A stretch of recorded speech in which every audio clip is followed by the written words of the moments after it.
e nesta manhã discutirmos um pouquinho acerca da sucessão do cônjuge, do companheiro, que desde a promulgação do atual Código Civil encontra-se numa tormentosa discussão doutrinária e jurisprudencial. Nosso código, já vigente há mais de 10 anos, ainda permanece com essas dúvidas, essas questões polêmicas no direito sucessório. O porquê dessas questões polêmicas? O legislador atual houve por bem tratar de forma gritante a diferença entre o companheiro e o cônjuge no campo do direito sucessório. No Código Civil de 16, o cônjuge era um herdeiro legítimo, elencado na terceira ordem da vocação hereditária, e só recebia sucessão na hipótese da falta de descendentes e ascendentes. O companheiro, por sua vez, com o respaldo das leis que tratam da sucessão do companheiro, chegou a ter o direito praticamente igual ao do cônjuge, ou seja, não havendo descendentes nem ascendentes, ele recolhia totalmente a herança.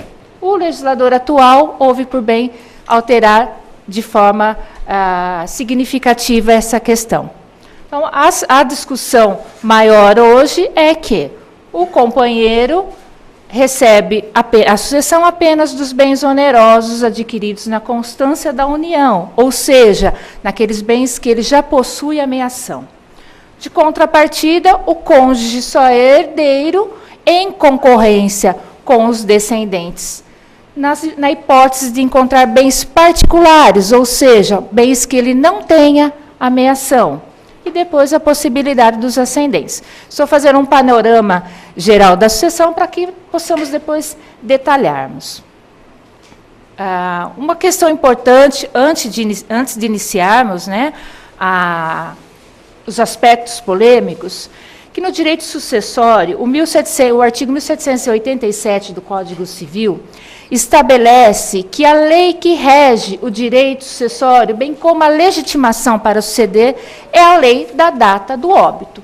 Então, nós vamos tratar neste dia a respeito da sucessão do cônjuge do companheiro sobre o aspecto do Código Civil 2002, ou seja, aplicação para os óbitos ocorridos na vigência do Código Civil atual.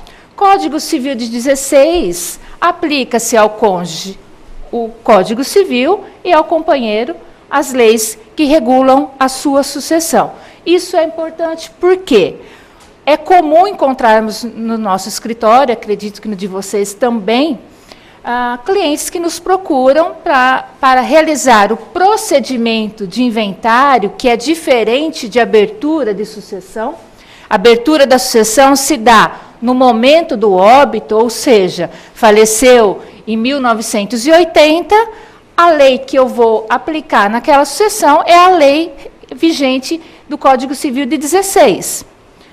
E nós somos procuradas ainda no nosso escritório com situações que não foram realizados o procedimento de inventário. E naquela correria do dia a dia, chega o cliente com o inventário para fazer, e normalmente fala, olha, eu preciso fazer um inventário do meu pai. Você descreve a documentação que precisa, e quando você começa a estudar a documentação, você verifica que, de fato, o pai faleceu há 2 meses atrás, mas a mãe faleceu em 1980. A mãe faleceu, ninguém fez o procedimento de inventário. No decorrer de 1980 até 2014, por exemplo, faleceu um dos filhos, que era o herdeiro dessa mãe. Então, aí ocorrem diversas situações.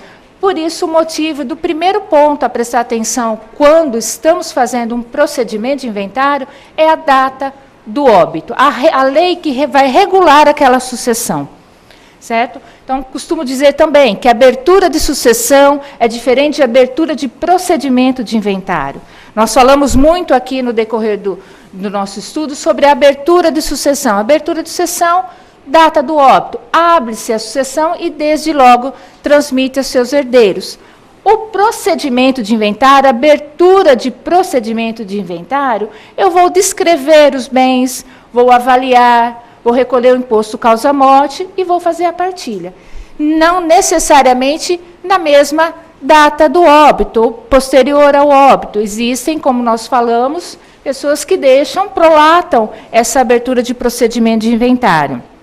E existe também a questão, né, muitas vezes o cliente chega no escritório, mas olha, meu vizinho falou que eu vou perder meu imóvel por conta do tempo que eu demorei para abrir o inventário. No nosso estado de São Paulo, a sanção aplicada ao prolongamento, ou seja, a não abertura do procedimento de inventário no prazo de 60 dias, é meramente tributária. Aplica-se, então, uma multa, uma correção no imposto causa-mortes, hoje regulado pelo ITCMD. Esta é a única sanção pela abertura de procedimento de inventário tardio. Por isso que ainda encontramos muitos casos no dia a dia do nosso escritório com óbitos ocorridos na vigência do Código anterior, ou até mesmo no início aí do Código Civil atual, mas que ainda não foi realizado o procedimento de inventário, hoje pela via judicial e extrajudicial. Então, aí um apanhado das questões importantes para ser observado. No decorrer também, nós vamos falar muito em autor da herança, eu não gosto de falar de cujos, prefiro falar autor da herança, então o autor da herança é o falecido. Tá? Então, esse panorama geral. Dando início, então, aos aspectos polêmicos, eu fiz uma comparação aqui a respeito do cônjuge e do companheiro.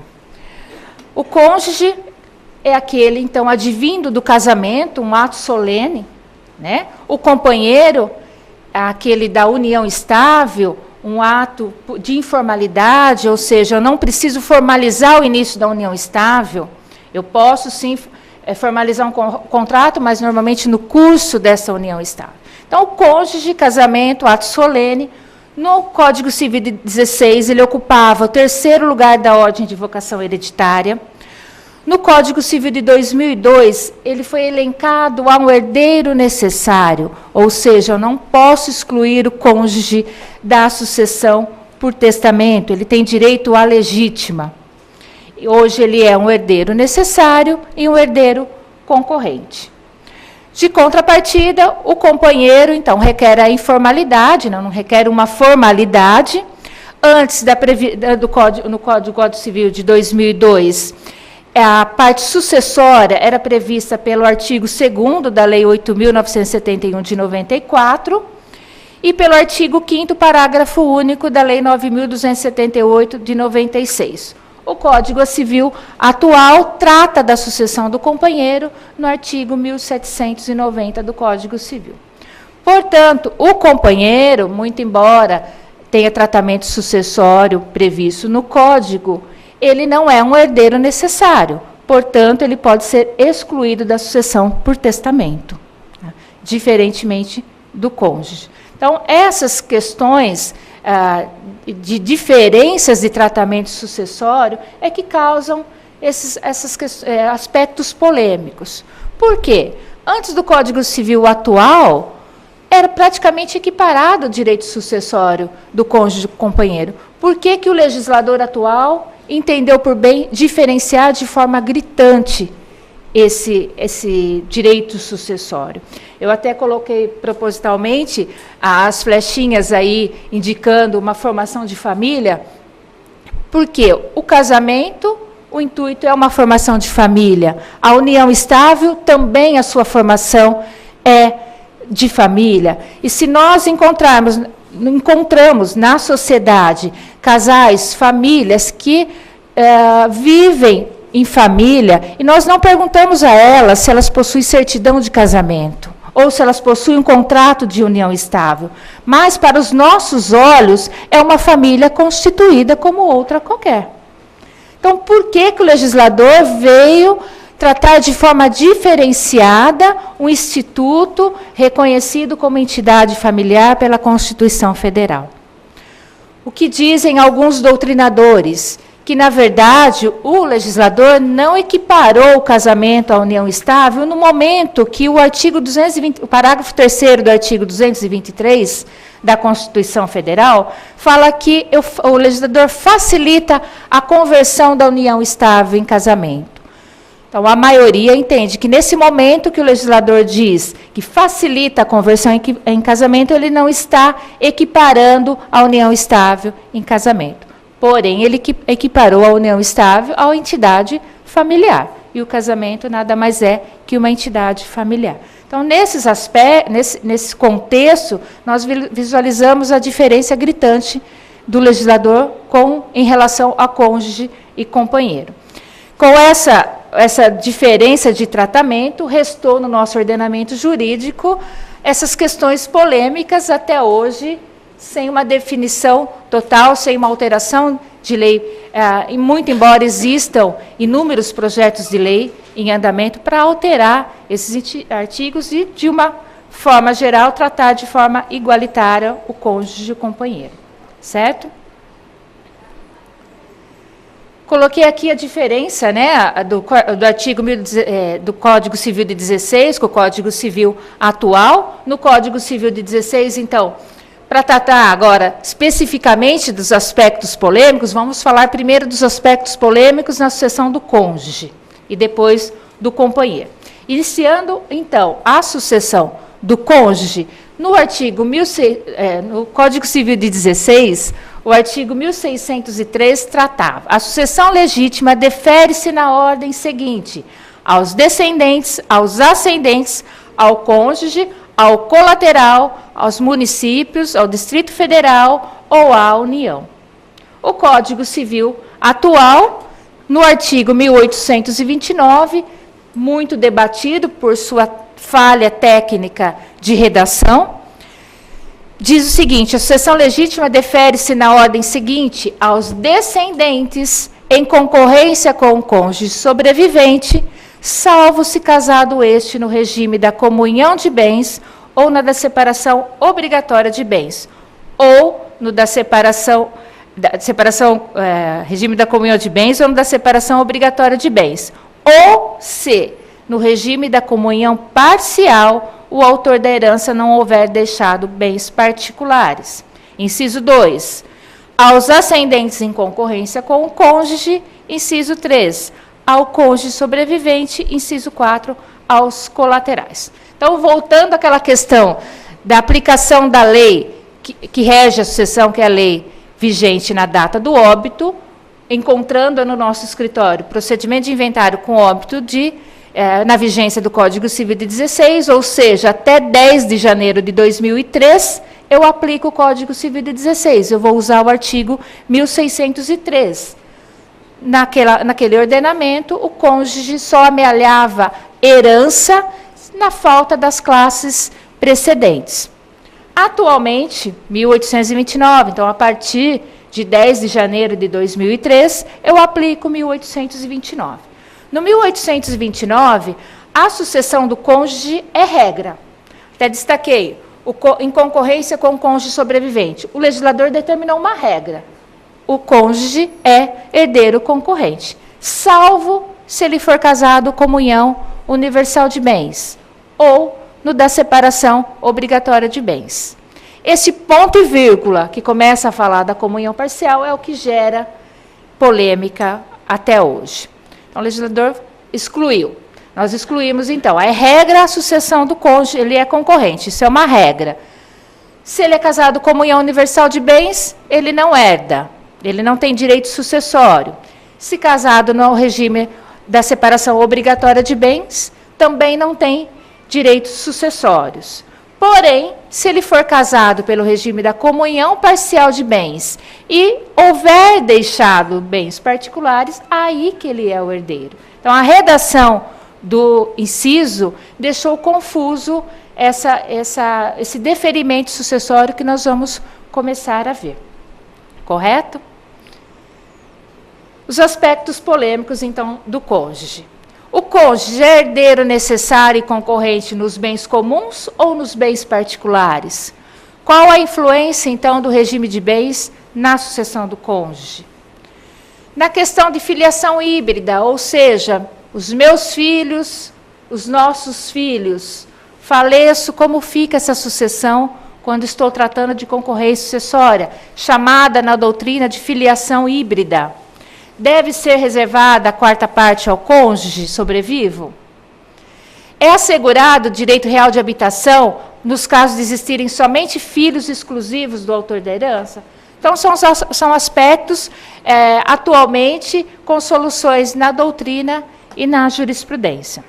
Primeiro aspecto, que nós colocamos, então, a regra e exceção. A regra é a concorrência sucessória. A sucessão é a exclusão do cônjuge da concorrência sucessória em razão dos regimes de bens. Não que a sucessão dependa de regime de bens. No caso específico, ela vai determinar quais os bens que entram na sucessão. Então, hoje, além de estudarmos o campo do direito sucessório, nós temos que estudar o direito de família, no qual trata detalhadamente os regimes de bens. Pacto antinupcial, isso é importante estudar. Infelizmente, não temos tempo suficiente para tratar especificadamente de cada regime com suas particularidades neste momento, bem como pacto antinupcial, que é um tema interessante para discutirmos. Mas, analisando, então, voltando à sucessão do cônjuge, a regra é essa, e vamos tratar, então, da questão da parte sucessória realmente. Além dos regimes de bens, além dessas restrições que o legislador houve por bem identificar no inciso 1º, o artigo 1830 do Código Civil atual preceitua que somente é reconhecido direito sucessório ao cônjuge sobrevivente se, ao tempo da morte do outro, não estavam separados judicialmente, nem separados de fato há mais de 2 anos, salvo prova, neste caso, de que essa convivência se tornara impossível sem culpa do sobrevivente. O legislador, ele cuida do direito sucessório e ele mesmo coloca celeumas entre os sucessores. Difícil provar a culpa de quem não está mais entre nós. Então, essa situação é muito criticada pela doutrina, ademais, por conta da emenda constitucional 66, que alterou a questão da separação e divórcio. Então, hoje eu não tenho mais o lapso de tempo para a conversão de separação e divórcio, eu posso pedir o divórcio direto. Do nosso ponto de vista, esse artigo 1830 ficou inócuo no sistema, uma vez que é difícil identificar a culpa, não que não seja impossível, né? Não que não seja possível provar, é possível, mas fica difícil provar, acaba gerando mais conflitos. A questão do separado de fato, nós sabemos que nesse período de separado de fato, a pessoa não está impedida de conviver em união estável. Então, eu posso me deparar lá na frente com uma situação de sucessão com conflito, eu posso encontrar um cônjuge, posso encontrar um companheiro na mesma sucessão, obviamente que bens separados, mas e não impede, né, a convivência e união estável nesse período. Então, é um artigo inócuo, muito criticado pela doutrina e de difícil aplicação. Porém, nós temos que, situação visualizarmos. Mais difícil encontrar a situação que eu consiga provar a culpa do falecido. Até coloquei aqui uma observação, que é necessária a alteração desse dispositivo, por conta, de retirar, no sentido de retirar esse prazo de 2 anos da separação de fato, bem como a discussão da culpa, por contrariar toda a sistemática do direito de família, notadamente pela emenda 66 de 2010, como também quando o cônjuge separado tiver constituído união estável, previsão essa contida no artigo 1723, parágrafo único do Código Civil. Então, são situações que o legislador coloca e deixa os familiares numa saia justa para resolver. A influência do regime de bens na sucessão do cônjuge. Como nós comentamos ao início, existem exceções de concorrência sucessória e essas exceções estão intimamente ligadas aos regimes de bens. Portanto, resolvi traçar de forma sintética cada regime, para mencionar quais que concorrem, quais não. A comunhão universal de bens, ela está prevista no artigo 1607 do Código Civil. Num primeiro momento, o que nós temos que observar quando nós estamos falando do regime de bens no campo do direito sucessório? Se a regra é concorrência sucessória e a exceção é os regimes da comunhão universal e separação obrigatória, e eu posso deferir a concorrência sucessória nos bens particulares daqueles casados, comunhão parcial de bens, eu tenho que procurar nos regimes de bens os bens particulares. Os bens particulares, quais sejam? Os bens excluídos da sucessão, excluídos da comunhão. Então, na comunhão universal de bens, nós vamos verificar que, muito embora o legislador tenha excepcionado, não é possível, pela norma do inciso 1 de 1829, deferir a sucessão ao casado pela comunhão universal de bens, pela presunção da intenção do legislador privilegiar aquele cônjuge que ficaria desamparado com uma sucessão por não ter bens comuns. Então, é essa a lógica do legislador. Se não tem bens comuns, então que o cônjuge tem algum direito sucessório a um eventual bem particular. Presume o legislador que, no casado pela comunhão universal de bens, ele terá direito já de meação em todos os bens daquele acervo do casal. Entretanto, no regime da comunhão universal de bens, nós também encontramos bens particulares, quais sejam os bens doados com cláusula de incomunicabilidade. Quando casado pelo regime da comunhão universal de bens, hoje, após 77, com um pacto antinupcial, comunicam-se todos os bens havidos antes e depois do casamento. Porém, aquele cônjuge que recebe uma doação com cláusula de incomunicabilidade, eu vou encontrar, então, um bem excluído da comunhão, ou seja, um bem particular.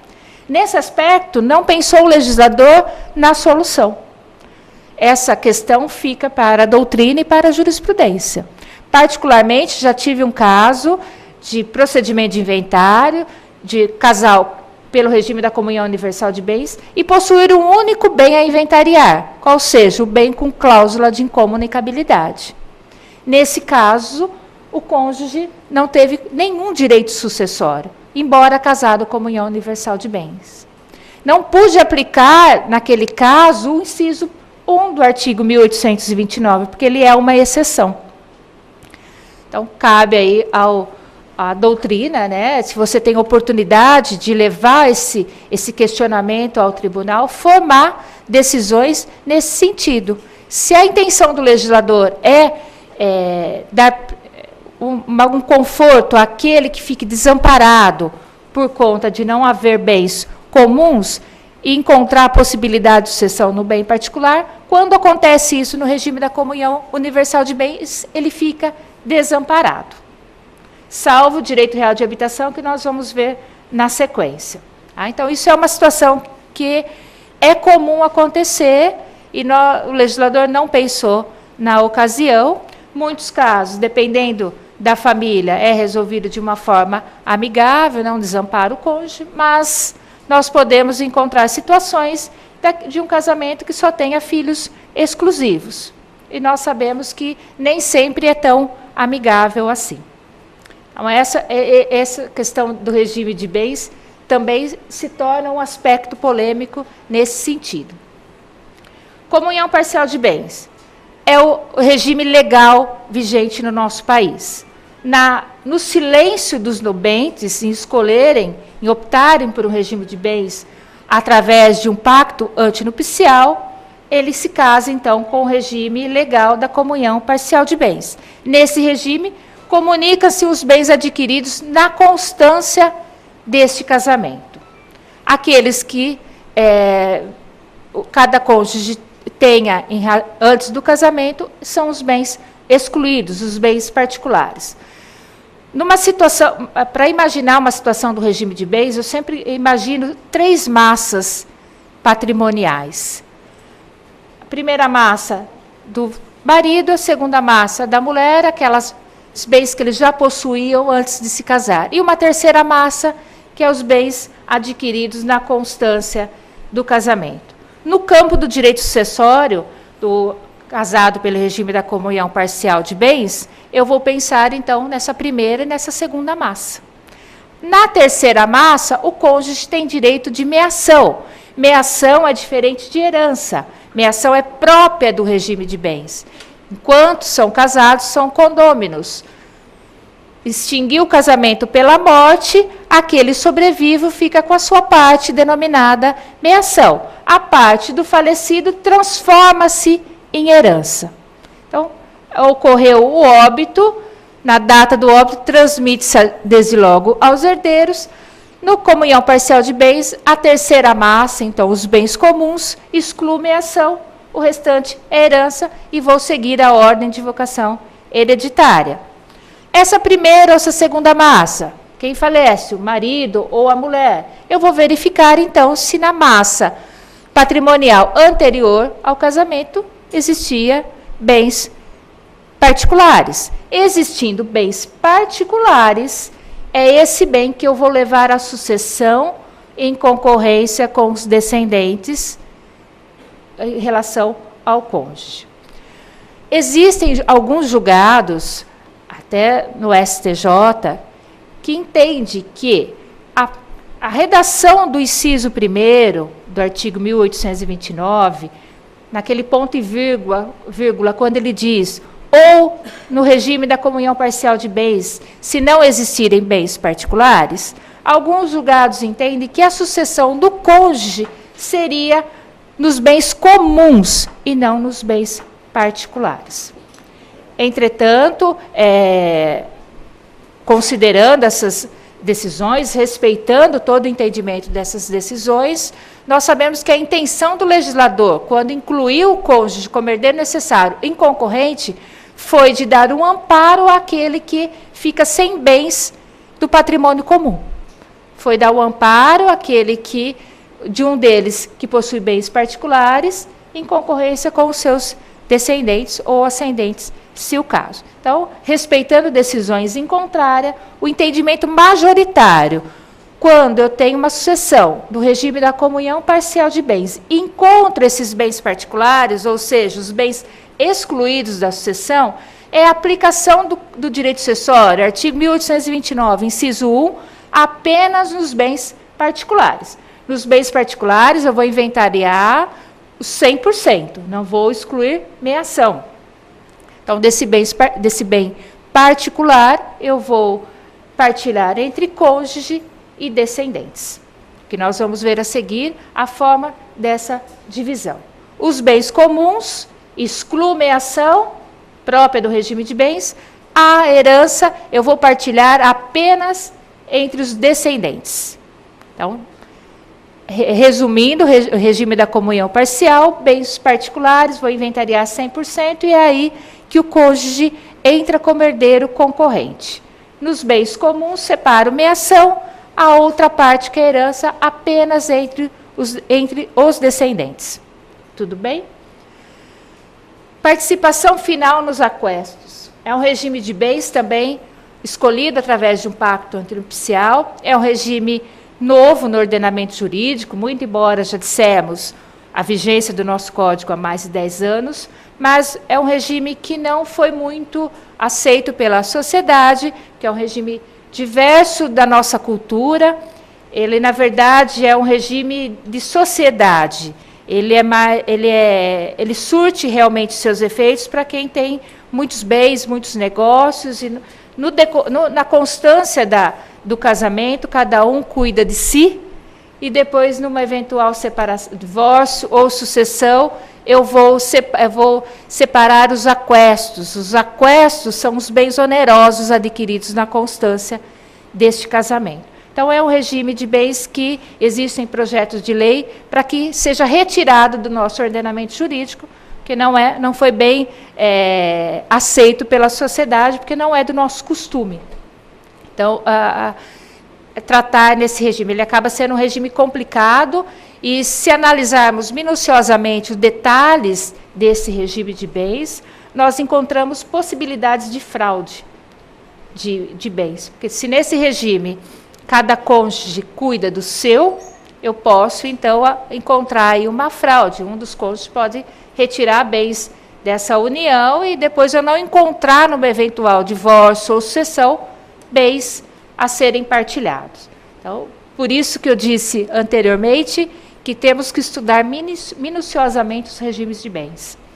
Que nós podemos aí, na hora de aconselhar um cliente, que hoje, em razão dessa questão sucessória, o ideal é um planejamento sucessório. Nós estamos aqui já no início, mas verificando as celeumas encontradas, né, no ordenamento jurídico, que são de sucessão.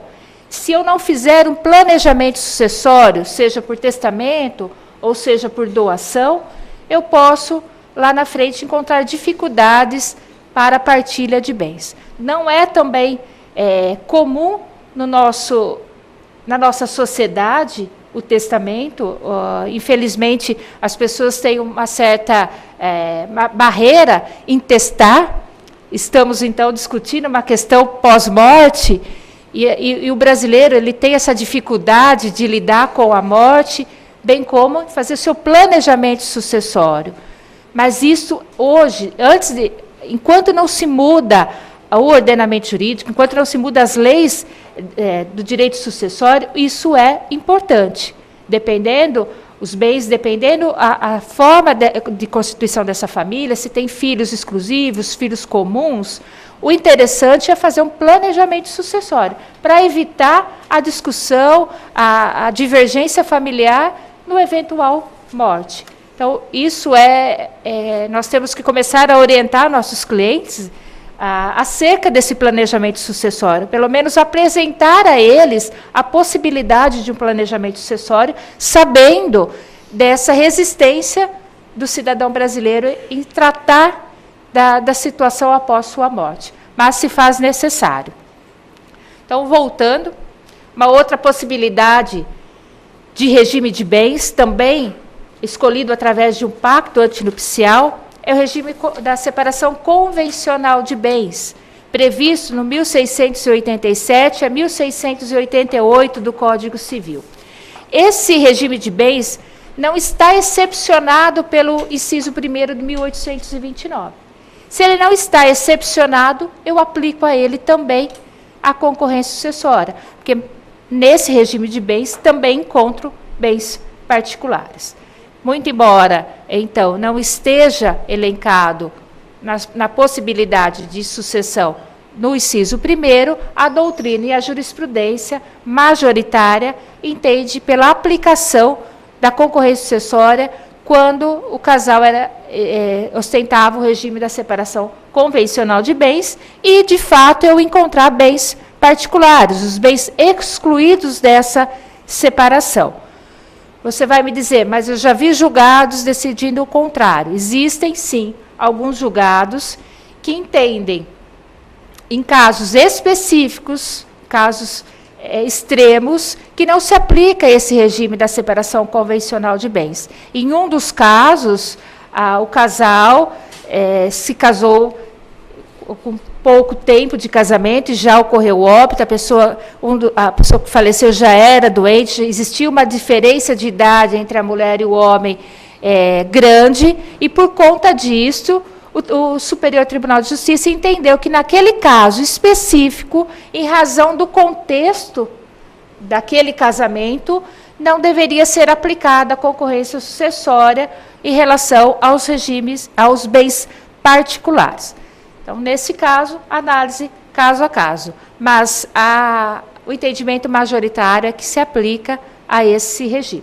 Tanto ao regime da separação convencional de bens, quanto ao regime da participação final nos aquestos. Se na participação final nos aquestos eu encontrar bens particulares, também aplica-se a concorrência sucessória, muito embora eles não tenham sido elencados no inciso 1º, ou seja, eles não foram excepcionados.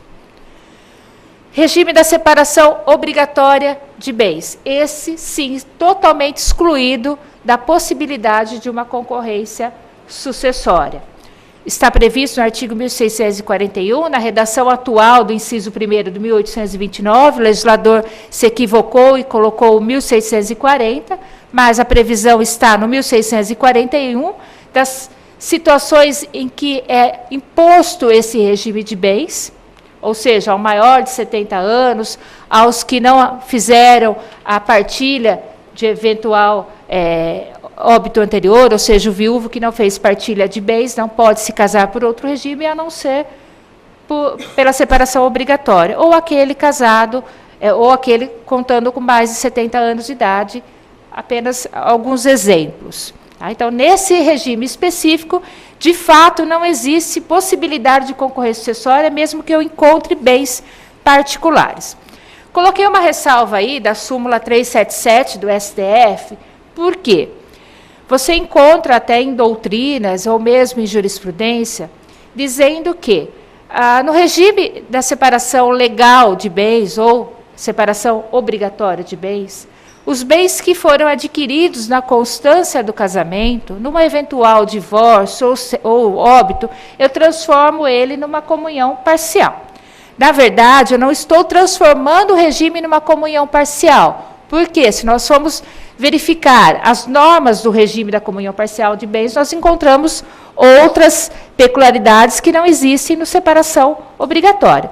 O que acontece é que, em razão da súmula 377 do STF, ainda vigente, por entendimento jurisprudencial e doutrinário majoritário, os bens adquiridos na constância do casamento, numa eventual divórcio e separação, teria direito à ameação e não à herança.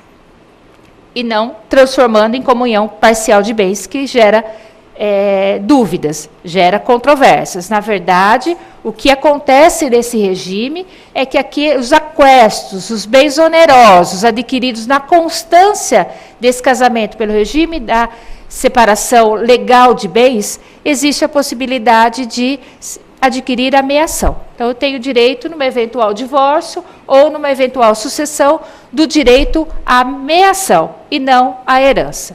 Não aplica-se de forma alguma a concorrência sucessória. Não aplica-se a conversão pelo fato de existir um bem adquirido na constância desse casamento em comunhão parcial de bens.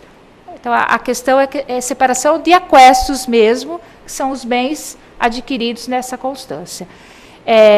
Existe essa súmula já antiguíssima, por conta de casais, há muitos anos juntos, e que, de fato, só construíram patrimônio juntos, e não existem patrimônio particular.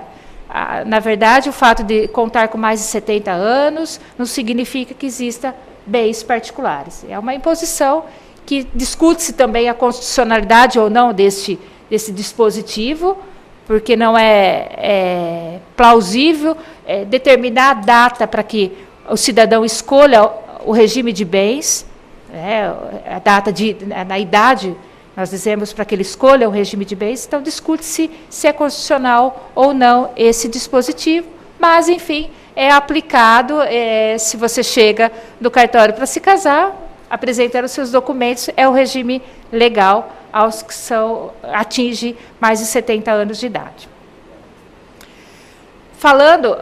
Concluindo a questão dos regimes de bens, nós sabemos que nós podemos, pelo atual Código Civil, alterar o regime de bens no curso aí do casamento.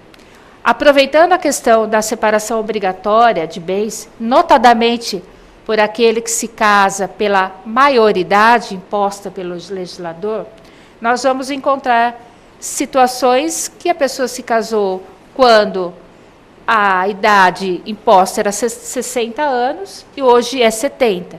Se nesse período ele não atingiu ainda 70 anos, é possível pedir a alteração desse regime de bens. Então, fazendo aí apenas uma ressalva quanto à possibilidade de alteração, que isso é possível, existem julgados acerca disso, e é uma forma, talvez, de salvar uma sucessão ou uma partilha de bens em diversas situações. Então, isso é possível.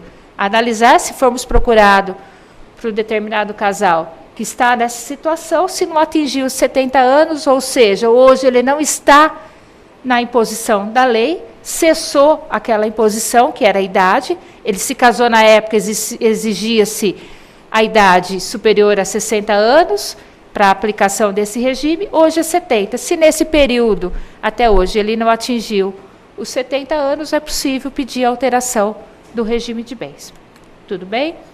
Coloquei aqui, então, depois de comentarmos acerca dos regimes de bens, das possibilidades da concorrência sucessória do cônjuge, a forma dessa partilha. Quando eu encontro, então, descendentes comuns.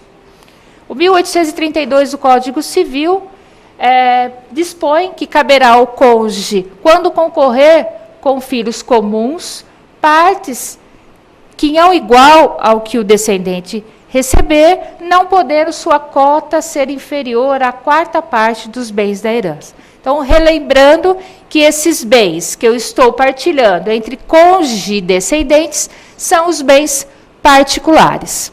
Encontrando bem particular, apenas descendentes comuns, eu vou dividir todos em partes iguais. Porém, o cônjuge não pode receber menos que a quarta parte.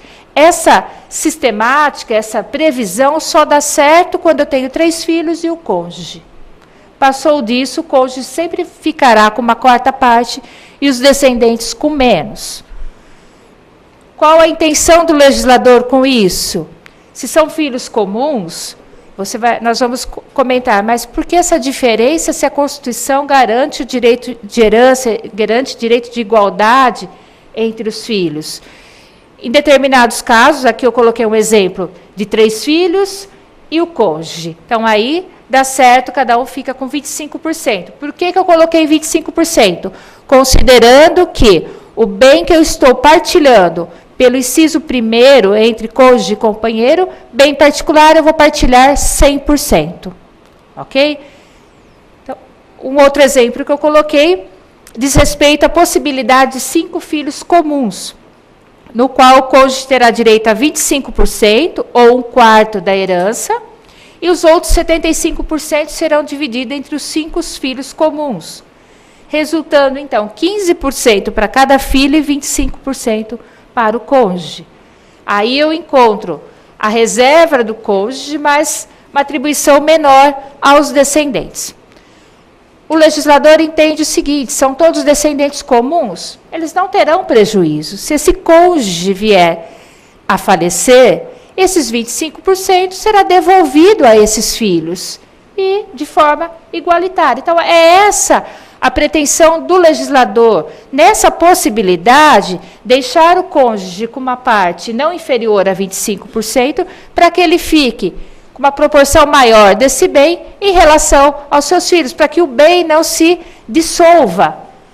E, eventualmente, ocorra o óbito dele, esse 25% devolve-se aos demais filhos, aos demais descendentes, ou seja, aos seus descendentes com o falecido. Então, presume-se o legislador que não haveria prejuízo aos descendentes nesse aspecto. Sabemos que nem sempre resulta nisso. Esse bem pode ser partilhado em vida, não preciso ficar aguardando um óbito para ter direito a essa parte. Mas o legislador ele enxerga de um modo geral e da forma que ele pensou, a solução, a justificativa seria essa.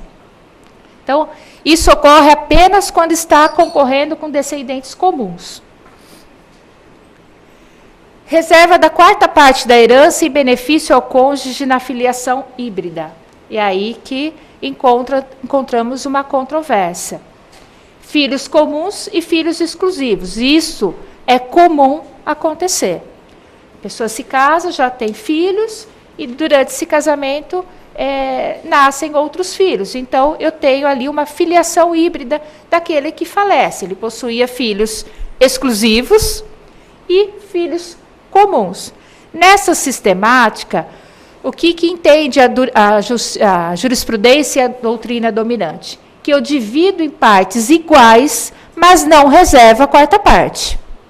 Então, eu tenho 5 filhos comuns e 3 filhos exclusivos, mais o cônjuge, eu divido aquela herança por 9.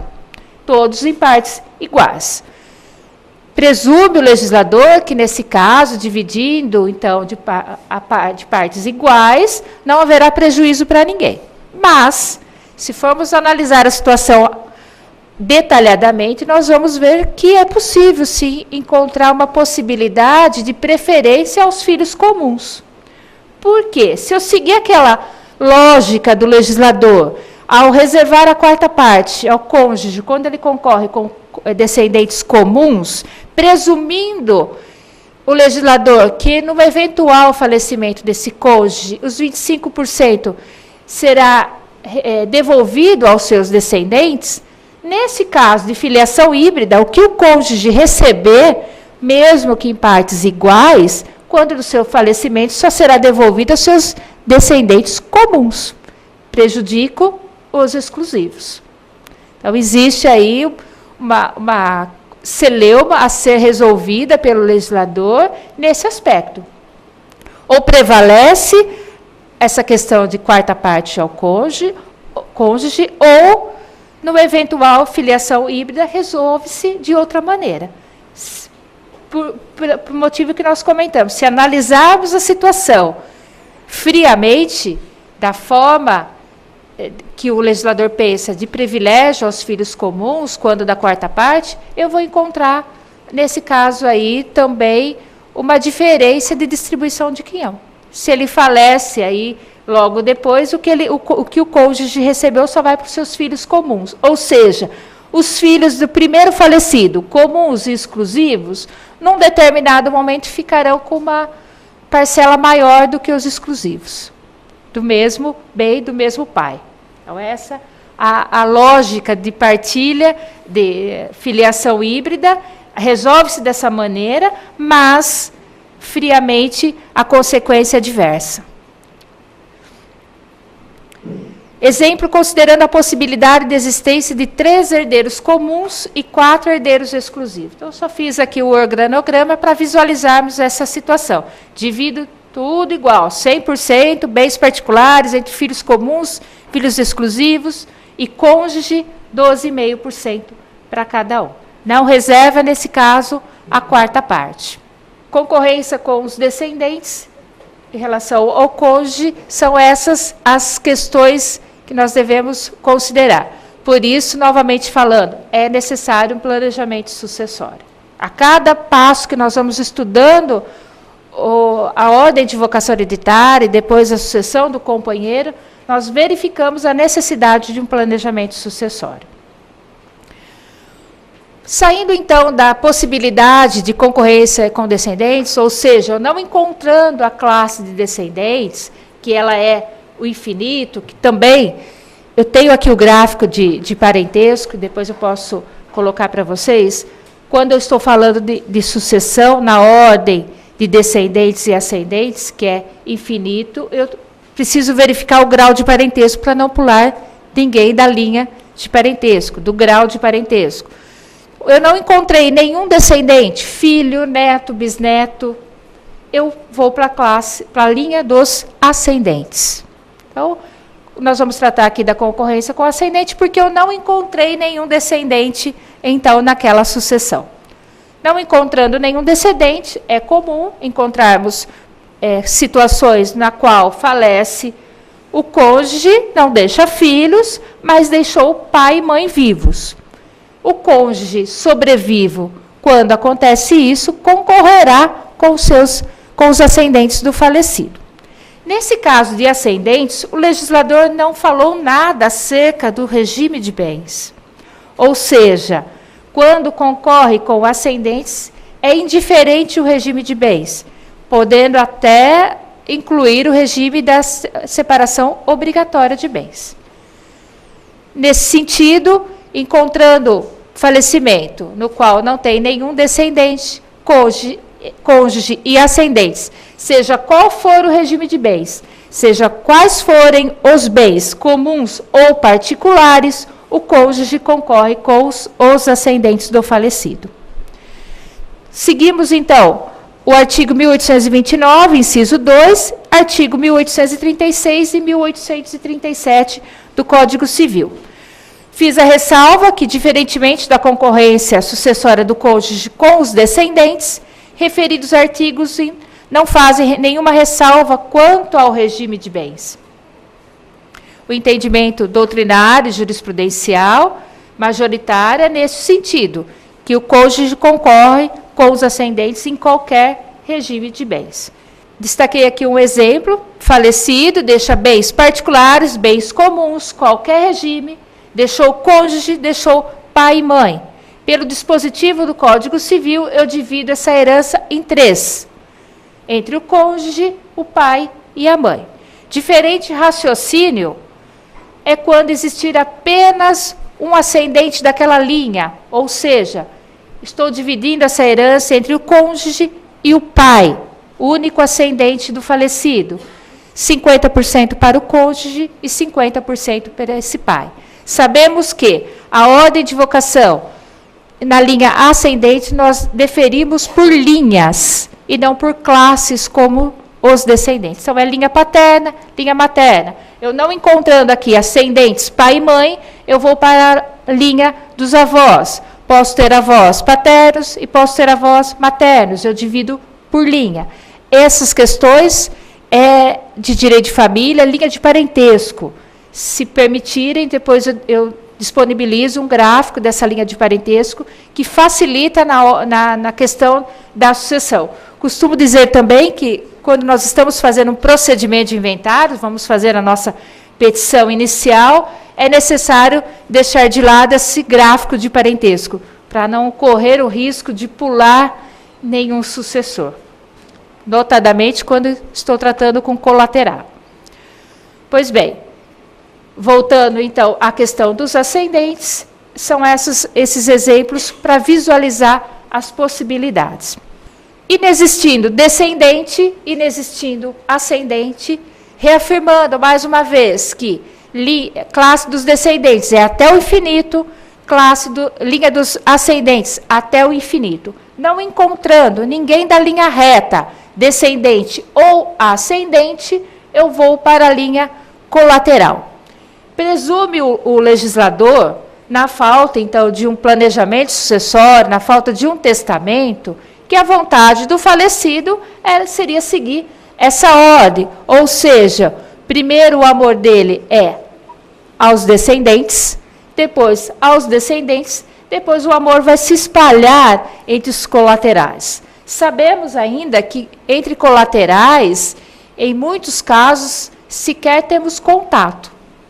Então, nessa situação, deferindo ao colateral, entendeu por bem o legislador colocar uma ressalva. Eu defiro a sucessão ao colateral até o 4º grau. Senão, nós vamos encontrar parentes aí que sequer conheciam o falecido. Então, temos um limite na linha colateral. Descendente infinito, ascendente infinito, linha reta, linha transversal ou colateral até o 4º grau. Acho que é interessante eu colocar o gráfico de parentesco para que vocês possam visualizar essa situação. Então, aqui eu tenho a linha reta, linha descendente, filhos, netos, bisnetos.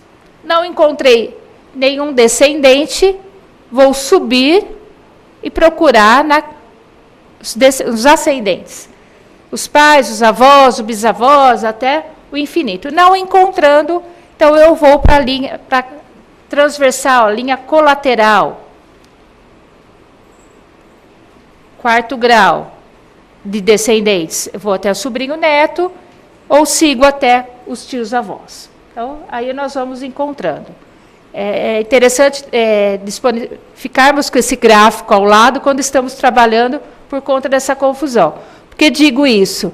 Já vi situações na qual, quando se trata de sobrinho, o profissional deferir a sucessão, direito de representação entre os sobrinhos netos, e não existe. Direito de representação na linha colateral também tem um limite, também tem as suas possibilidades. Então, nós podemos aí, daquela confusão de documentos, que é assim que acontece quando recebemos a documentação do cliente, de forma minuciosa, temos que destacar a filiação, porque podemos encontrar ali parentes que já extrapolou o 4º grau da linha do colateral. E é possível falharmos, é possível essa confusão de parentesco, incluirmos ali um colateral que não seja o herdeiro. Corremos o risco de ser descoberto essa falha apenas se tratando de imóvel quando eu levo para registrar o formal de partilha. Pode passar aí batido um deferimento errado de sucessão na linha colateral, principalmente sobrinhos, principalmente aplicando o direito de representação, se eu não conferir direitinho o que o código fala. Por conta da sociedade em si entender que faltou um parente, é o outro que recebe, morreu um, o outro que recebe no seu lugar, e para a aplicação do direito tem limites. E esse limite, então, na linha colateral até o 4º grau. Direito de representação só aplica-se nos filhos dos irmãos do falecido. Só nesse aspecto. Ok? Então, inexistindo descendentes ascendentes e descendentes ascendentes, independentemente do regime de bens, o cônjuge recebe toda a herança. Então, aí, independente também de bens particulares, bens comuns, separação obrigatória, não encontrando as classes precedentes, o cônjuge recebe a totalidade da herança. Essa previsão já existia no Código Civil anterior, ele já estava na terceira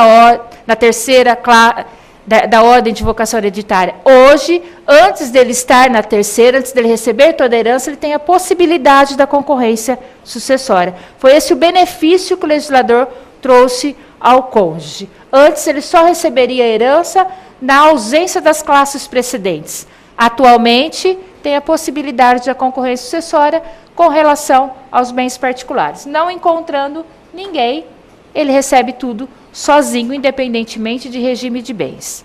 Se não tiver cônjuge, aí sim que vai para o colateral, que nós falamos aí da possibilidade de deferimento de forma errônea. Não encontrando cônjuge, somente nesse caso é que é transferido aos colaterais. Uma outra situação da sucessão do cônjuge diz respeito ao direito real de habitação. Código Civil anterior também era deferido o direito real de habitação apenas aos casados pela comunhão universal de bens. Atualmente, o Código Civil defere o direito real de habitação ao cônjuge, independentemente do regime de bens, porém, vinculado ao único bem que servia de residência do casal. Não é o único bem a partilhar, é o único bem destinado à residência do casal. Posso encontrar, sim, uma sucessão na qual o falecido deixou alguns imóveis, mas aquele que ele utilizava como residência do casal é o que vai prevalecer o direito real de habitação. É o que vai ser reservado o direito real de habitação. Uma situação que o legislador não prevê é a situação de registrar esse direito real de habitação na matrícula desse imóvel. A Lei de Registros Públicos fala que eu não posso registrar quando estou tratando de direito de família. Então, qual seria a solução? Porque eu tenho que gerar efeitos para terceiros.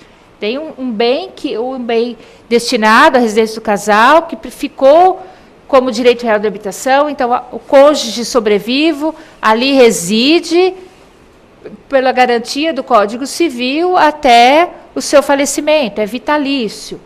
Porém, se os herdeiros nos quais participaram da partilha, esse imóvel foi partilhado, mas prevaleceu com relação a ele o direito real de habitação, resolvem vender e um terceiro sequer sabe desse direito real de habitação. Então, é uma questão para se analisar e mencionar, pelo menos na petição de inventário ou numa escritura, se realizado pelo extrajudicial, que em relação àquele determinado imóvel, será garantido à viúva ou viúvo o direito real de habitação, que ele ficará residindo naquele imóvel pelo direito conferido por lei. É uma forma de dar publicidade a esse direito, para evitar. Não que esse bem, existem vários julgados, que esse bem não pode ser alienado, outros entendem que ele pode ser alienado, desde que o direito real de habitação acompanhe o bem, ou seja, se eu comprar um imóvel no qual o cônjuge tem o direito real de habitação, eu tenho que levar o cônjuge junto. Eu compro o imóvel e levo o cônjuge junto, e depois, quando extinguir pelo óbito desse cônjuge, o imóvel fica livre. Então, se a pessoa quiser comprar com esse encargo, fique à vontade. Mas existem diversos entendimentos. O entendimento de que não pode ser alienado de forma alguma por conta do direito real, que recai sobre esse imóvel, que é o direito real de habitação, e outros julgados que entendem que sim, que eu posso alienar. Entretanto, o encargo prevalece. O direito real sobre aquele imóvel acompanha a pessoa que está comprando. Então, leva o cônjuge sobrevivo com ele. Então, isso é possível acontecer. Então, essa questão. Houveram questionamentos acerca da possibilidade da aplicação do direito real de habitação, mesmo existindo apenas herdeiros exclusivos. Ou seja, eu estou exercendo o direito de real de habitação. Um exemplo do imóvel que eu não tenho talvez qualquer direito hereditário, talvez apenas só ameação, mas eu dividi o restante com filhos apenas exclusivos do autor da herança, e sobre aquele bem recai, então, o direito real de habitação. Existe aí, é aí que nós encontramos essa resistência dos herdeiros em permanecer com o direito real de habitação. Eles querem, obviamente, usufruir da herança com a venda de um patrimônio, que não pode, então, ser alienado, em tese, pelo direito real de habitação.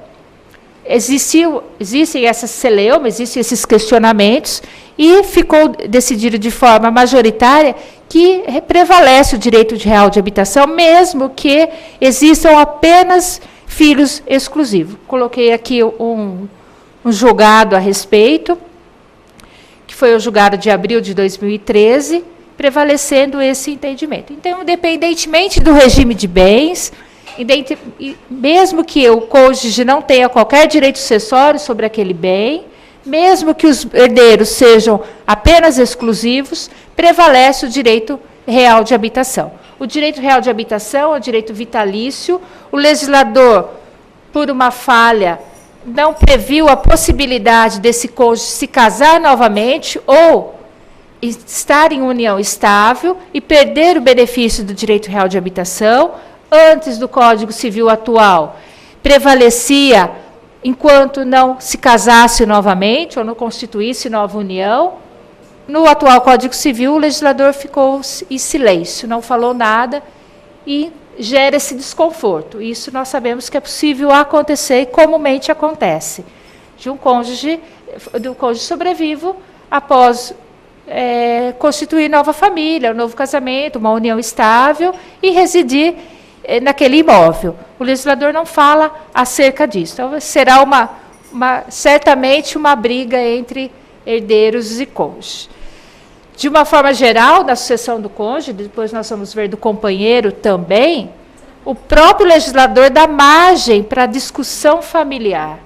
Se o bem maior é a família e deve ser preservado, deve ser normatizado, o próprio legislador deixa margem para que, após um falecimento, ocorram brigas entre familiares, ocorram discussões que levam anos e anos sem solução, perdem-se os contatos, fica uma situação desagradável que poderia ter sido resolvida pelo próprio legislador.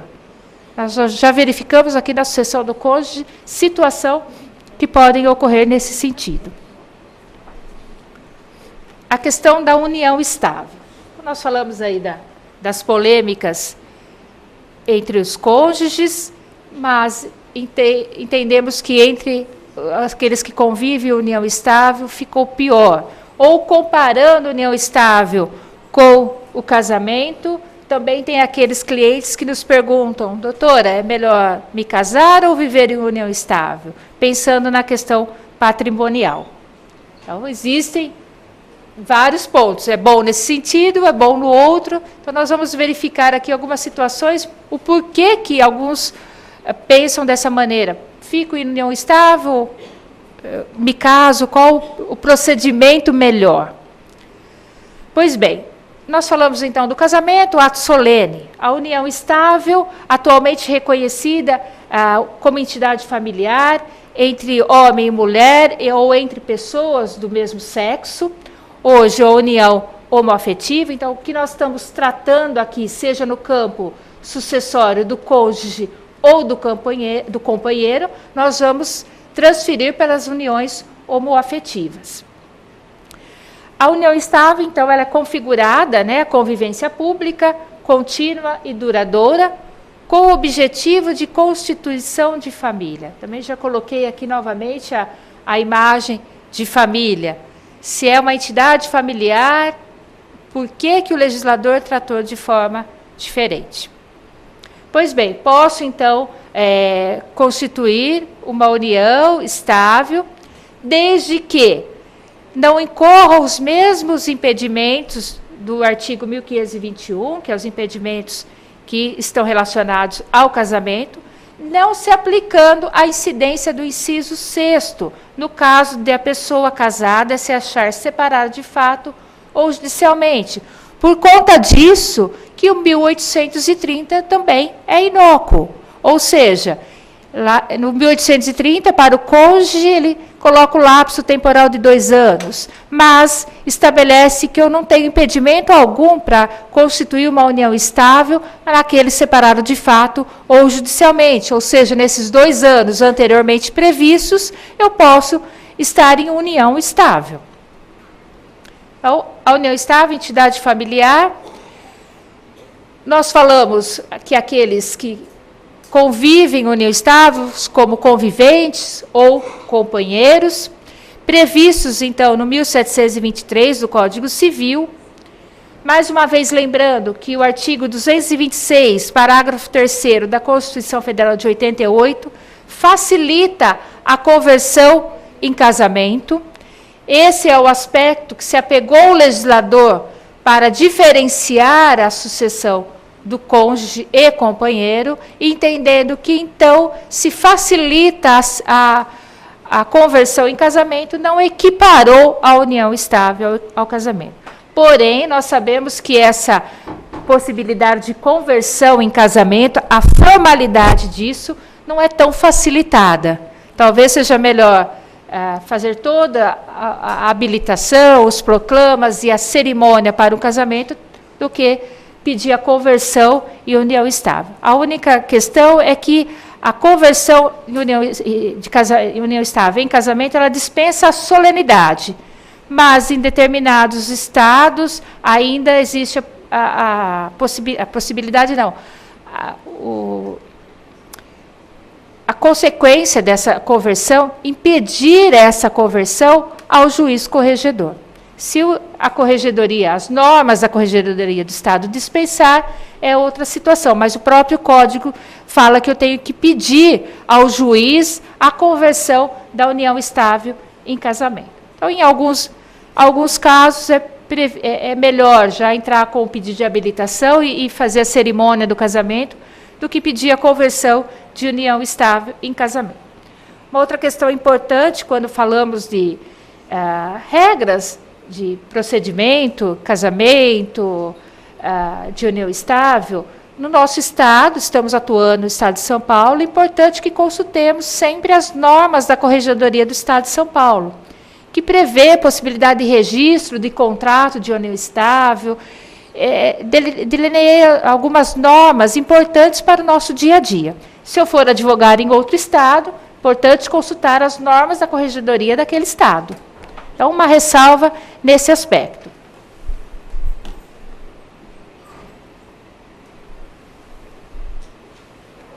Portanto, na união estável, o artigo 1725 do Código Civil, ele regula a questão patrimonial.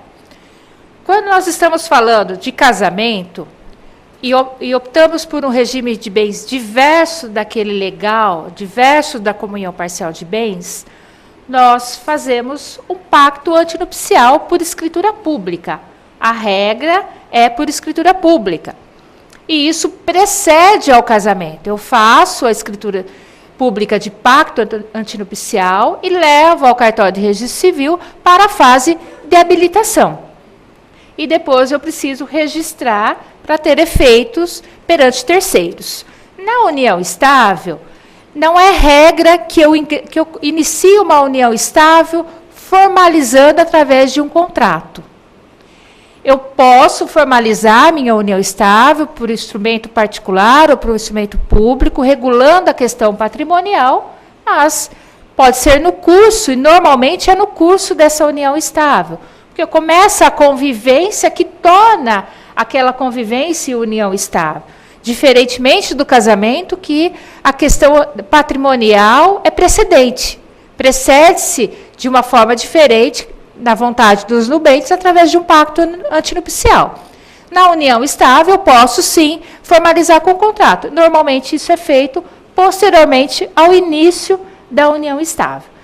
Então, o que o legislador prevê? Na ausência de um contrato, prevalece na questão patrimonial da união estável o regime da comunhão parcial de bens. E regime da comunhão parcial de bens, nós dissemos que comunicam-se os bens adquiridos de forma onerosa na constância dessa união. Os bens advindos por sucessão ou doação são excluídos da comunhão. Então, na questão patrimonial, pelo atual Código Civil, prevalece, então, na ausência de um contrato com normas diferentes na questão patrimonial, as regras do regime da comunhão parcial de bens.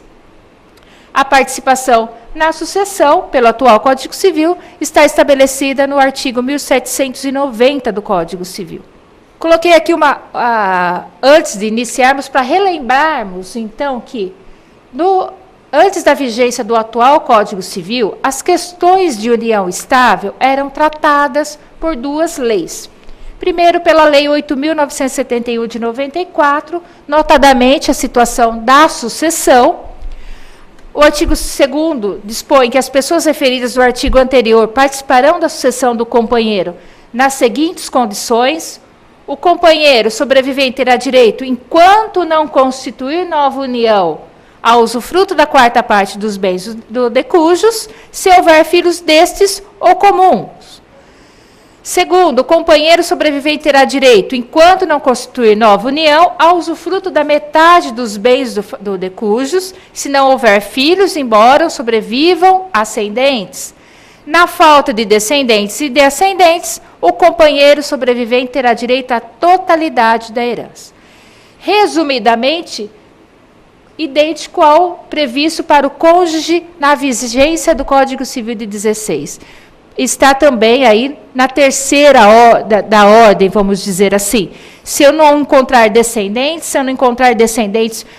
para ter o direito de usufruto, eu recolho o companheiro a totalidade dessa herança. Aplico, então, esta lei para os óbitos ocorridos anteriormente a 10 de janeiro de 2003.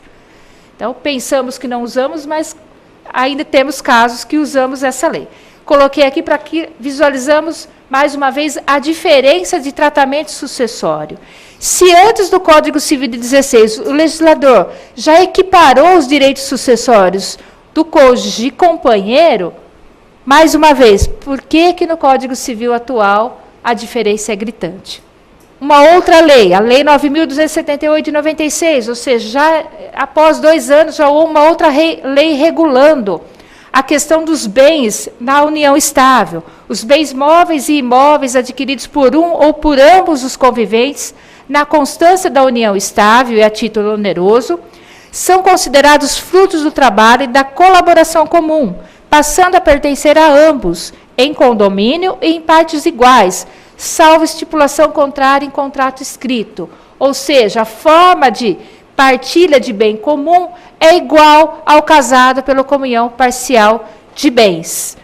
Por que esse artigo? Por que essa lei? Porque antes tinha que provar o esforço comum. Então, com essa lei, já também antes pela súmula 380, dispensava a prova do esforço comum.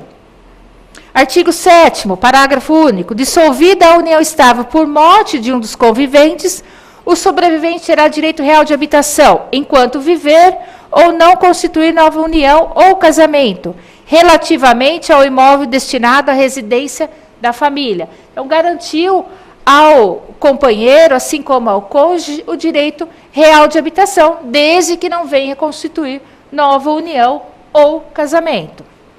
Coloquei também aqui a súmula 380 do STF, comprovada a existência de sociedade de fato entre os concubinos, uma ressalva, coloquei nesses slides, que concubinos, anteriormente, era o denominado concubinato puro, não incestuoso, não adulterino, então era chamado de concubino, hoje denominado de companheiros de união estável. Então, antes chamava-se aquele que vivia em união estável de concubino. Hoje nós temos o concubino, aquele que vive numa situação incestuosa, adulterino.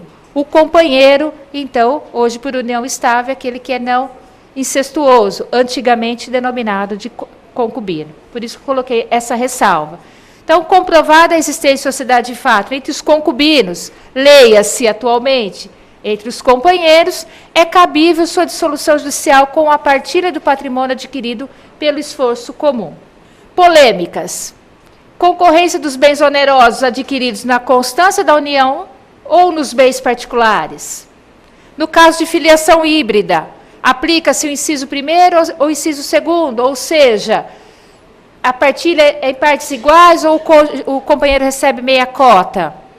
Concorrência com colaterais. É reconhecida a inconstitucionalidade do artigo 1790, aplicando as regras de sucessão do cônjuge, porque houve um retrocesso com relação à concorrência companheiro com colateral, porque nós vimos há pouco que antes do Código Civil de 16, antes do Código Civil atual, o companheiro, na falta de descendente e ascendente, amealhava a herança como um todo. Excluía totalmente o colateral, diferentemente do tratamento atual. Então, é constitucional ou não esse dispositivo?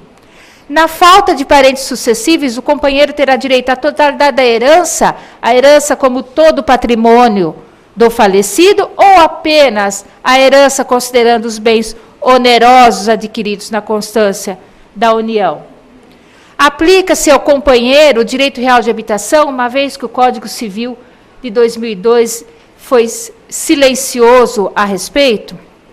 Então, essas são as questões mais polêmicas em relação aos conviventes, à união estável.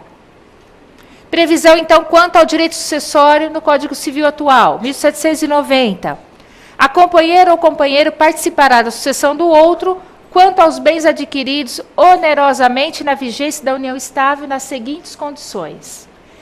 Se concorrer com filhos comuns, terá direito a uma cota equivalente a que por lei for atribuída ao filho. Coloquei uma ressalva, leia-se descendente, porque falhou o legislador em colocar filho.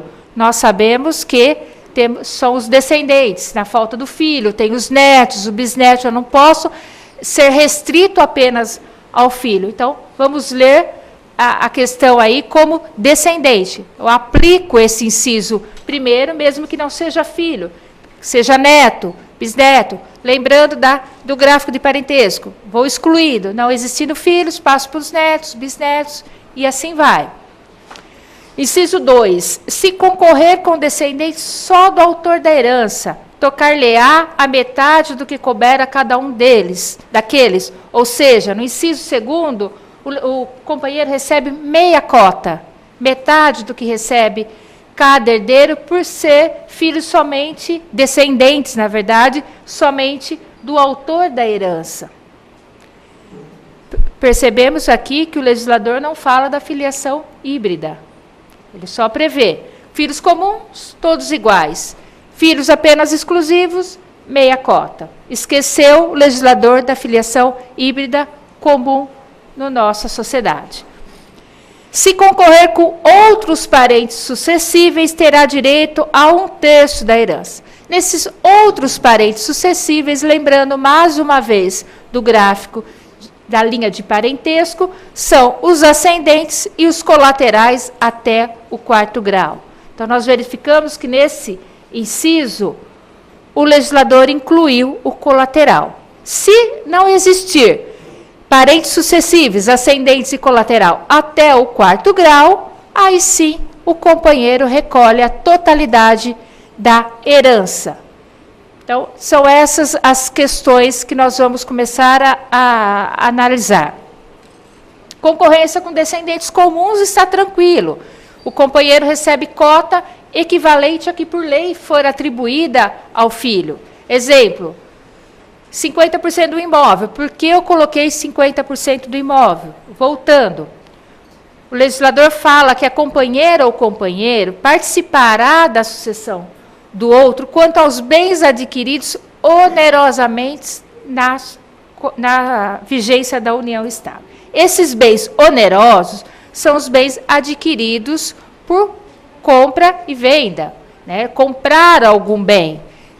Não são os bens recebidos por doação, não são os bens recebidos por herança, são bens que os adquiriram, mesmo que em nome de um ou de outro. Nesses bens, uma vez que o legislador fala que na falta de um contrato escrito prevalece o regime da comunhão parcial de bens e também pela previsão da lei anterior, que na partilha cada um ficaria com metade daquele bem adquirido onerosamente, o companheiro, neste caso sucessório, já tem direito à ameação. Se são bens adquiridos de forma onerosa na constância da união, ele tem o seu direito de meeiro. Ao mesmo tempo que ele é meeiro, ele também é herdeiro. É essa a diferença gritante também em relação ao cônjuge. Nós vimos que o cônjuge só recebe a ameação dos bens adquiridos dos bens onerosos adquiridos na constância da união e recebe doação e eventuais bens particulares, excluídos da comunhão em razão do regime de bens. Diferentemente é o caso do companheiro. Se tem bens particulares, o companheiro recebe? Não. O companheiro só vai ter direito sucessório nos bens onerosos adquiridos na constância da união.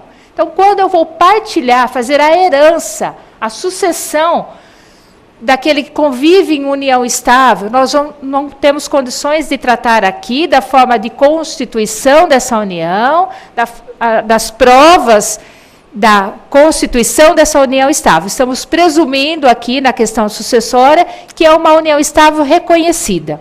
Ela pode ser reconhecida por uma ação própria ou os próprios herdeiros podem reconhecer no curso do processo de inventário.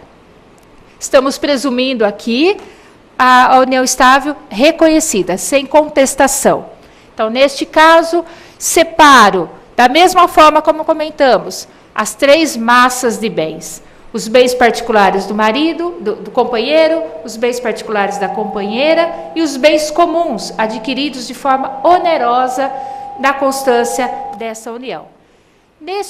No caso do cônjuge, eu vou para a primeira ou a segunda massa, que são os bens particulares. A terceira massa eu só tenho meação.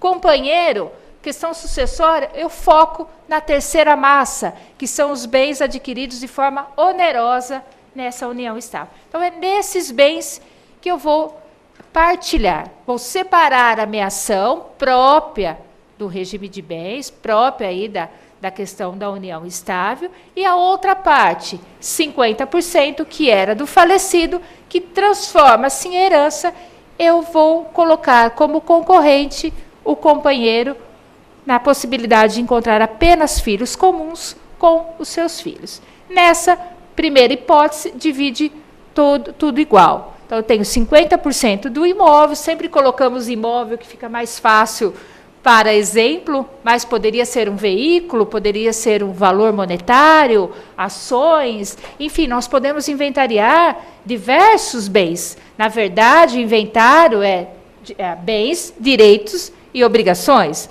Estamos dando exemplo de bem imóvel para facilitar o entendimento aqui, mas poderia ser qualquer bem imóvel, enfim, qualquer situação que tenha que ser partilhado.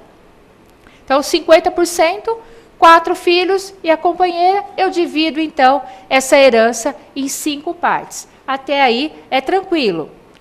Concorrência dos descendentes só com o autor da herança.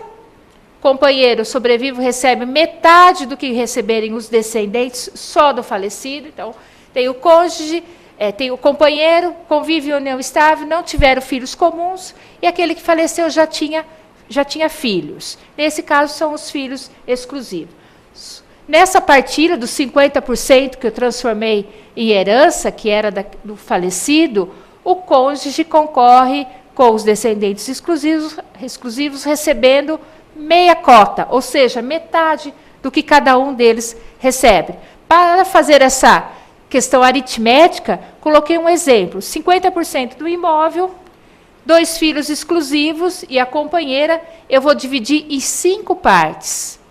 Porque eu atribuo, para efeito aritmético, 2x para cada filho.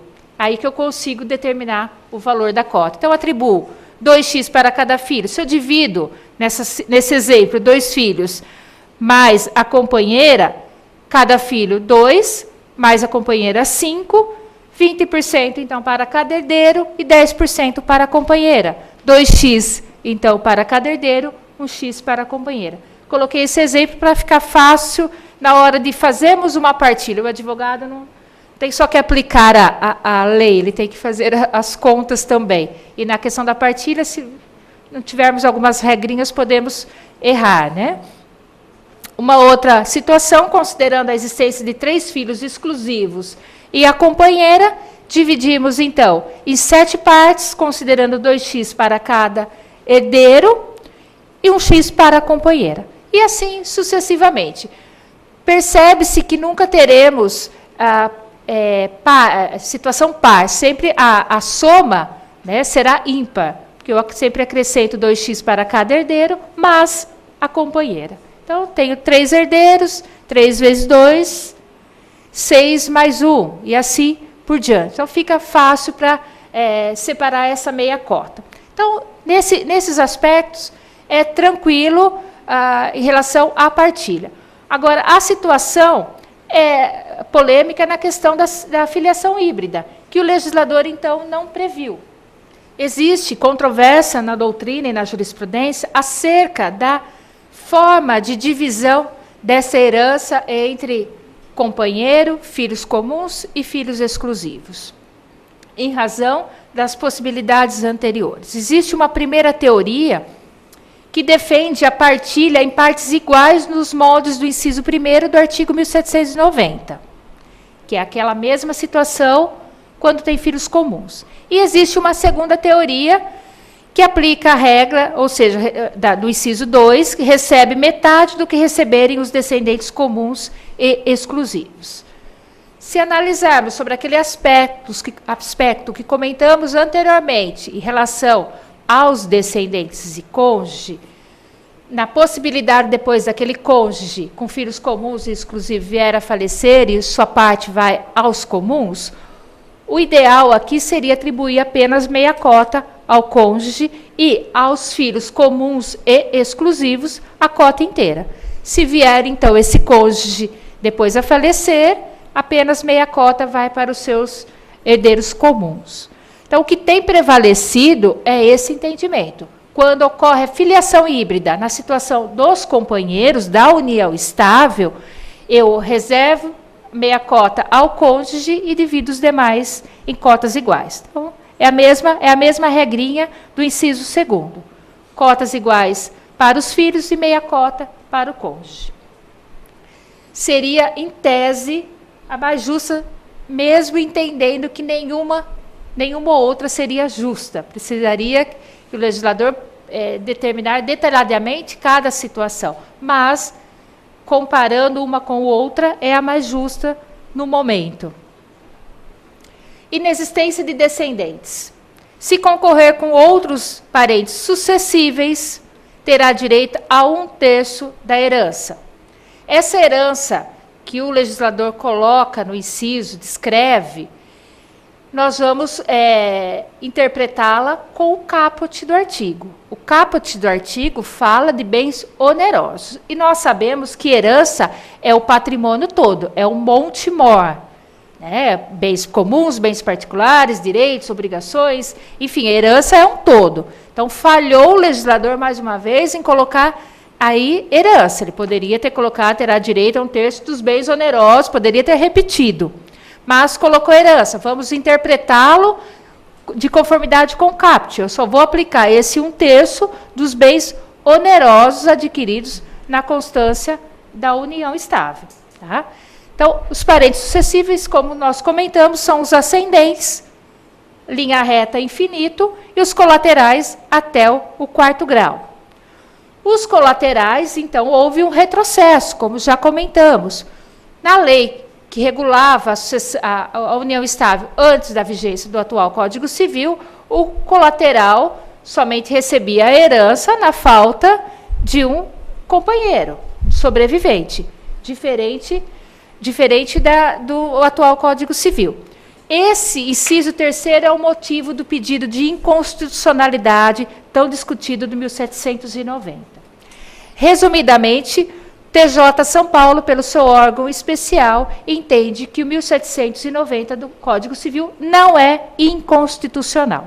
Portanto, como atuamos no TJ do Estado de São Paulo, nós vamos seguir as normas do TJ São Paulo. Muito embora nós encontramos julgados ainda até hoje com entendimentos que, quando estiver na hipótese de concorrência de cônjuge, de companheiro com colateral, eu aplico as regras aplicadas ao cônjuge, ou seja, eu excluo o colateral e defiro totalmente a herança ao companheiro. Existem julgados espaços no TJ São Paulo a esse respeito, mesmo o órgão especial do TJ de São Paulo ter entendido pela constitucionalidade do artigo 1790, notadamente do inciso 3º. No STJ está suspensa a decisão, não tem decisão nem favorável nem desfavorável, então, para nós que trabalhamos aqui, vamos verificar essa questão do tribunal. Para o Tribunal do Estado de São Paulo é constitucional. Rio Grande do Sul, Distrito Federal, também é constitucional. No Paraná, eu encontro a inconstitucionalidade pelo órgão do TJ do Paraná. Então, dependendo do estado que estivermos atuando, nós vamos ter que consultar o órgão especial do tribunal. Coloquei aqui, então, o processo da arguição de inconstitucionalidade do TJ São Paulo. Na inexistência de parentes sucessíveis, na inexistência de ascendentes ou colaterais, terá direito à totalidade da herança. Existe também uma questão polêmica. A totalidade da herança é somente relacionada ao caput, só quanto aos bens onerosos, ou todo o patrimônio que o falecido deixou? Esse artigo 1790, nós vamos analisá-lo conjuntamente com o artigo 1844 do Código Civil, que fala, não sobrevivendo cônjuge ou companheiro, nem parente algum sucessível, ou tendo eles renunciado à herança, devolve ao município. Então, o companheiro foi salvo pelo artigo 1844 do Código Civil. Então, não havendo nenhum parente sucessível, defere-se ao companheiro a totalidade da herança, não só relacionada aos bens onerosos adquiridos na constância da união. Direito real de habitação, já estamos encerrando, o Código Civil não tratou dessa possibilidade do direito real de habitação ao companheiro, porém, sedimentado, entendimento jurisprudencial, majoritário e doutrina, aplica-se ao companheiro o direito real de habitação nos moldes da Lei 9.278 de 96. Então, também ao companheiro, muito embora o Código não tenha essa previsão, é possível aplicar pela Lei 9.278 de 96. Coloquei aqui o julgado, que fala a respeito do direito real de habitação ao companheiro, e coloquei aqui para encerrar, concluindo, muito embora as questões polêmicas ainda, dependem de muita regulamentação, mas nós precisamos trabalhar com aquilo que nós temos na jurisprudência e na doutrina, a poder aplicar e aconselhar os nossos clientes, seja permanecer com essas regras ou através de um planejamento sucessório. Aquela questão, eu me caso ou eu vivo em união estável? Porque já me disseram que se eu estiver em união estável, eu tenho vantagem patrimonial em relação ao cônjuge. Uma situação que eu encontro desvantagem ao cônjuge patrimonial em relação ao companheiro é esse exemplo que eu coloquei de forma simples, mas que é possível visualizar essa essa desvantagem do cônjuge e companheiro. Primeira situação, casados, ato solene, pelo regime da comunhão parcial de bens.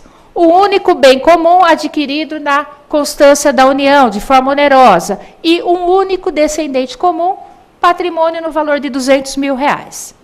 Segunda situação, casal e união estável, ausente de contrato, ou seja, não tem contrato escrito, prevalecem as regras da comunhão parcial de bens, existe um único bem adquirido de forma onerosa na constância da união e um único descendente comum, patrimônio no valor de R$200 mil.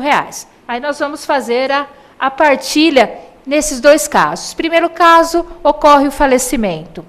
O cônjuge terá direito à meação desse bem e nada de herança. O seu descendente comum terá direito, então, à metade, que é herança. Se a situação é do companheiro, aplico a situação no companheiro, com esse mesmo exemplo, a companheira terá direito à meação de R$100 mil e de herança, metade do que recebe o filho comum, 50 mil. E o filho, 50. Então, nesse caso específico, existe sim uma vantagem patrimonial no campo do direito sucessório e favorecendo o companheiro.